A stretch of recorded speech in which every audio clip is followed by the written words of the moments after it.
This was actually an existing facility that this company bought. It's a little over 300,000 square foot facility that they then was refabbing into a plant to manufacture fiberglass insulation. The scope of work we performed for the project was the mechanical installation of all the equipment and piping. So it just so happens that the facility was making our insulation, right, fiberglass insulation, and it was not our actual normal material supplier. There was a discrepancy between the structural drawings and what was actually on site. So in the process of installing the equipment, they had to make modifications to the duct and the equipment, which in turn made modifications obviously to our work as well. So that meant then they were having to go alter their specifications and provide a material from overseas to come into the United States and kind of take a European spec and convert that over to a standard US spec and work through some of those issues, which also meant that some of the material was coming from very far away.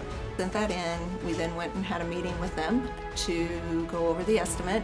At that point they added more ductwork and more equipment, so we came back and increased it. It probably almost doubled from what our original scope was going to be. So we had to bring in quite a few travelers and people from outside that were not planned to work on the project to staff up for about 4 weeks, doubling the size of the crew, which ultimately led to constraints within the work area, having to work on top of each other, longer days, working 6 and 7 days a week to try to meet schedule. HTH is fortunate in the aspect that through 13 states we employ almost 600 plus employees. So a lot of times with good planning and good scheduling, we are able to meet the needs of large staffing projects or staffing up at times. The project ended up being about a $90 million project overall.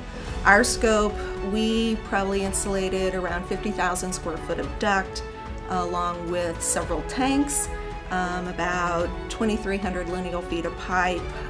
As the project went along, a lot of the pipe came in pre-insulated and got damaged in the shipping process, so we went in and re-jacketed that along with about 11 more tanks that we had to re-jacket and repairs on insulation. So we went from about an $800,000 contract up to a $1.2+ million contract over the course of the project.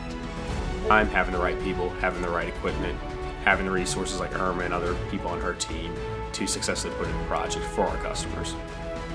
So more hours means more material, means more conflicts, more coordination with other trades. All that stuff had to be worked through and really expedited to keep out in front of our guys, to keep them working and ultimately stay productive on the project. So I think having key members on the project management team, as well as individuals that are communicating both in the field as well as in our office, as well as through our estimating group, that really it comes down to, it's not one individual or one person, but it's having a good team that's come together to put in that project. Because the people that we had running the project had the skill level, we could give them a quality product that they were happy with, and in fact we'll continue to work in the plant because of the work that our crew down there did.